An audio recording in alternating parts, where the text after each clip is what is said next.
फ़ौजदारी कानून में अलहदा वजूहात हैं और सिविल के कवानीन में डिले की अलहदा वजूहात हैं। जो काली भेड़ें जो हैं, जो काला कोट पहन कर इस प्रोफेशन में बगैर डिग्रियों के शामिल हो गए हैं, वो मे भी इस तरह के डिलेइंग टैक्टिक्स जो है वो इस्तेमाल कर रहे हो। तो बेसिकली डिले की वजूहात जो पहली बड़ी वजह है कि वो चालान या रिपोर्ट जिस पर जज ने फैसला करना है वो अदालत में जमा ही नहीं होती। उर्दू पॉइंट की वीडियोस देखने के लिए हमारा चैनल सब्सक्राइब कीजिए और बेल के आइकन पर क्लिक कीजिए ताकि आप हमारी तमाम आने वाली वीडियो से बाखबर रह सकें। अस्सलाम वालेकुम नाज़रीन, कानून आपके हाथ में से मौजूद है। आपका मेज़बान राव नौशाद।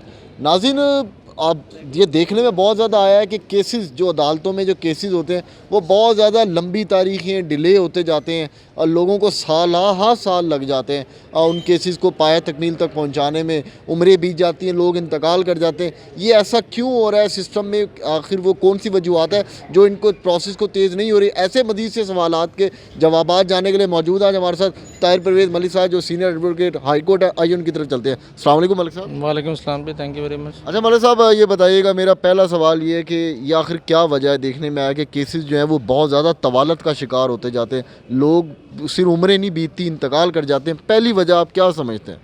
देखिए जी, मैं ये समझता हूँ बेसिकली जो फ़ौजदारी कानून है और सिविल कानून, इसके दो अलग-अलग हिस्से हैं।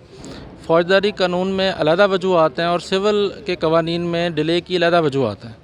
फ़ौजदारी मुकदमे की सिर्फ आम ख्याल यही समझा जाता है कि जी जुडिशल अदारे या जुडिशरी या वकला इसके ज़िम्मेदार हैं, जबकि उसकी जो रूट काज है वो पुलिस के साथ जुड़ी हुई है कि जो पुलिस है वो इंदराज मुकदमा करती है और कानून CRPC में 173 CRPC विदिन 14 डेज़ पुलिस को पाबंद करती है कि वो अपनी रिपोर्ट, इंटरम रिपोर्ट, मुकम्मल या नामुकम्मल, जिस उर्फ़-ए-आम में चालान कहते हैं, वो अदालत में सबमिट करवाए। लेकिन देखने में यह आया है कि ये एक रॉन्ग प्रैक्टिस इसके साथ जुड़ गई है कि विदिन 14 डेज़ जो है वो ना तो जमा कराते हैं, बल्कि 14 क्या, बाद दफ़ा 2-2 साल वो 4-4, 5-5 तफ्तीशें खुद करते रहते हैं और वो खुद से जो है वो ये डिसीजन करने लग जाते हैं कि ये बंदा गुनाहगार है या बेगुनाह है। तो बेसिकली डिले की वजूहात जो पहली बड़ी वजह है कि वो चालान या रिपोर्ट जिस पर जज ने फैसला करना है वो अदालत में जमा ही नहीं होती।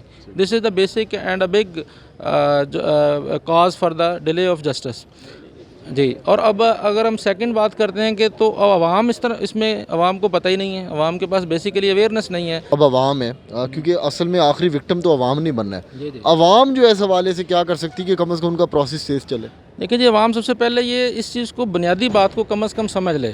बुनियादी बात यह है कि अगर आपकी बेल हो गई किसी मुकदमे में तो आपका मुकदमा ख़त्म नहीं हुआ है, वो सिर्फ आपको टेम्परेरीली आपकी जो फिज़िकल सेल्फ है वो आपके ज़ामन के हवाले कर दिया। अब 90% यहाँ पे हमारी आवाम ये समझती है कि मेरा केस ख़त्म हो गया और वो आराम से घर में बैठ जाते हैं, जबकि उसे फ़ौरन आराम से बैठना नहीं चाहिए। फौरी तौर पर वो जब बेल आउट होने के बाद आए और अगर 14 दिन गुजर गए हैं तो वो खुद मिजाज जो है कोर्ट है उसको एप्लीकेशन गुजारे कि जी मेरी रिपोर्ट मंगवाई जाए और मेरे केस को चलाया जाए। तो बेसिकली आवाम इस तरह से इस मामले को एक्सपीडिएट कर सकती है। अच्छा मलिक साहब, आपने मुद्दा जो है या बॉल जो है वो पुलिस के कोर्ट में डाल दी कि पुलिस जो है काफ़ी हद तक ज़िम्मेदार है, तो क्या आप ये नहीं समझते कि अदालतों में जो है जजों की कमी या इस तरह के जो मामला है वो भी कारगर जो है वो कार फरमा है इस डिले के पीछे? नहीं, इस तरह की कोई बात नहीं है। जो अभी जो सिचुएशन है आज से 20 साल से पहले जो सिचुएशन से यकसर मुख्तलिफ है और हर ऑनरेबल तरीके से कोर्ट्स बैठी हुई हैं और गवर्नमेंट की तरफ से काफ़ी फंडिंग मौजूद है। जजेस की लिस्ट जो है इतनी लंबी नहीं है अगर कंपेयर किया जाए 20 साल पहले से। यानी अगर हम पहले से देखें तो आज जो है वो काफ़ी तब्दीली नज़र आ रही है।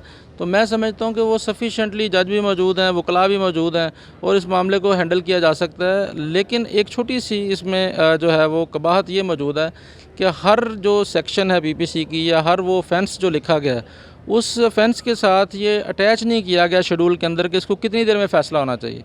ये लेजिस्लेशन से हमारी रिक्वायरमेंट है कि अगर वो लिख दें कि 302 का फ़ैसला जी लाजमी 2 साल में होगा और एक जो थेफ्ट है उसका फ़ैसला लाजमी 3 माह में होगा, तो ये एक लेजिस्लेशन रिक्वायर्ड है जिससे ये तेज़ी के साथ ये सिस्टम जो है वो बेहतर हो जाएगा। अदालतें इस काबिल हैं कि वो इस मामले को हैंडल कर लेंगी। अच्छा मलिक साहब, दिन में अदालतें लगती हैं, आप क्या समझते हैं अगर रातों को भी जो है वो अदालतें लगना शुरू हो जाएँ तो कोई पेस में फ़र्क आएगा?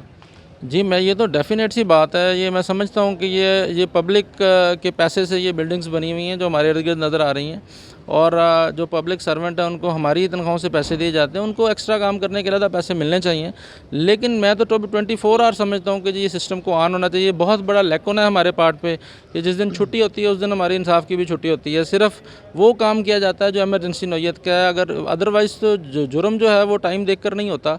तो ये बड़ी ज़रूरत है कि जो 24 आवर जो है वो सिस्टम कम से कम 1-2 लोग स्टैंड बाई जो है वो इंसाफ देने के लिए आवाम को बैठे रहें। हमारी आपके तो से रिक्वेस्ट है जो अरबाब इख्तियार कि वो इसको सीरियसली लें इस इशू को। अच्छा मौलाना साहब, आखिरी सवाल जो केसेस के डिले के हवाले से जुड़ा हुआ है, देखने में आया बल्कि सुनने में आया, आवाम को बहुत ज़्यादा शिकायत भी रहती है।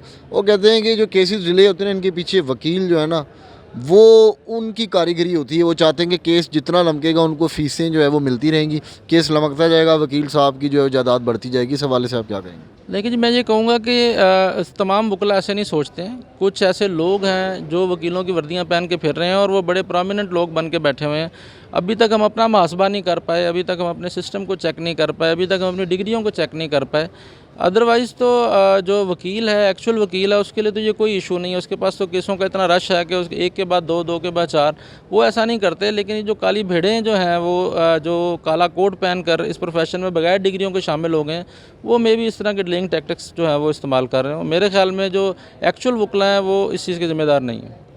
जी नाज़रीन, आपने सुनी बातें ताहिर परवेज़ मलिक साहब की कि कैसे जो है ये जो डिले आता है केसेस में और क्यों वो तवालत का शिकार होते हैं। उन्होंने उनकी जड़ों पे भी बात की और उनकी जो है वो कला कमा कैसे किया जा सकता है उन पे भी मुफस्सल गुफ्तगू की। अब तक के लिए उर्दू पॉइंट से रौन और शाद को इजाज़त दीजिए। अल्लाह ने के बाद।